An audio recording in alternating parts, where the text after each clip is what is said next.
For close to 90 years, Sheik Young's comic strip Blondie has been a constant in newspapers around the world, reaching an estimated 280 million readers in 55 countries. Despite its title, most readers are probably more familiar with Blondie's husband, the sandwich-consuming Dagwood. Check out some facts about the comic's origins, its feature film franchise, and a very unfortunate incident involving a dirty word that rocked Blondie's readership to its core. 1 Blondie was inspired by 1920s flappers. Before Blondie debuted in 1930, cartoonist Sheik Young had attempted to create a female-driven strip without a lot of success. Titles like Beautiful Bab and Dumb Dora were some of the more unfortunate ideas, with Young preoccupied by the notion of having a vapid leading lady.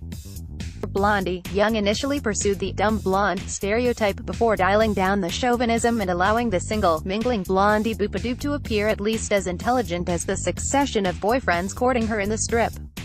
Later, Blondie would become the voice of reason, PDF, to fiancé Dagwood Bumstead's bumbling presence, inverting the gender roles of Young's previous strips. Young sold the strip by sending editors a paper doll of Blondie in lingerie. For the debut of Blondie, Young's syndicate, King Features, launched an aggressive mailing campaign in an effort to entice newspaper editors to pick up the strip. Editors first received a letter, announcing the engagement of Blondie and Dagwood, which was followed by protestations from the Bumstead family and eventually a cardboard suitcase that cautioned them not to peek inside. Naturally, everyone did. Inside was a paper doll cut out of Blondie wearing lingerie, with her wardrobe, more paper doll clothing, included. 3D Dagwood was originally the heir to a railroad fortune. Might strike you as incapable of tying his own shoes, but there was a time when Dagwood Bumstead carried real potential. Instead of his current working stiff incarnation, Dagwood was originally heir to his billionaire father's railroad fortune. But when he married Blondie in 1933, the Bumstead family effectively disowned him, fearing Blondie was only out for his money. The couple's move to the middle class was Young's way of acknowledging the fallout of the Great Depression. Dagwood went on a hunger strike in order to marry Blondie.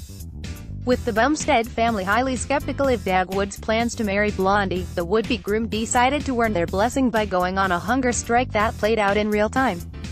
For 28 days, Dagwood refused to eat and grew frail until his family finally consented to the marriage. The narrative stunt drew the attention of new readers, raising Blondie's profile on the comic pages. 5. Dagwood and Blondie scandalously slept in the same bed.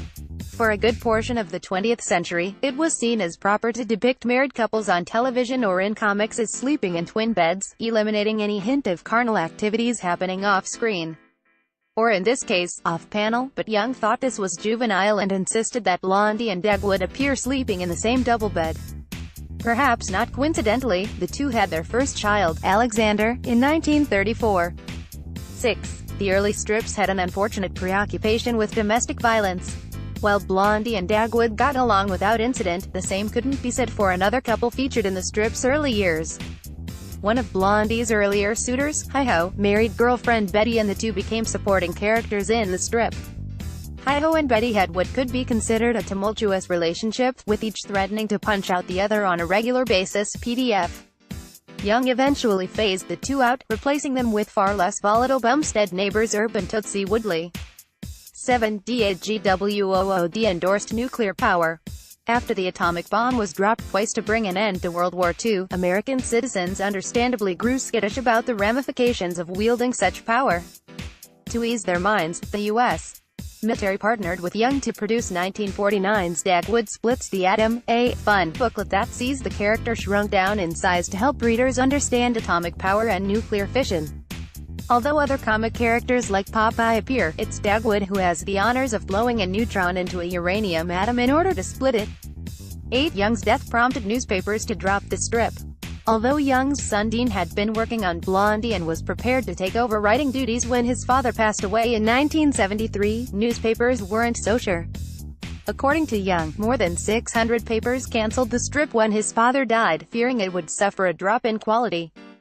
Young persevered and eventually won over the naysayers, reclaiming space in the papers and adding several hundred more. Currently, Young writes the strip and artist John Marshall illustrates. 9. The strip launched 28 feature films. In 1938, with Blondie firmly entrenched on the comics pages, King Features and Young agreed to license the strip to Columbia Pictures for a series of live-action feature films. The movies were shot quickly and economically, with stars Penny Singleton and Arthur Lake portraying Blondie and Dagwood, respectively. The studio produced 28 features between 1938 and 1950. Attempts to adapt the comic to television were less successful. A 1954 pilot was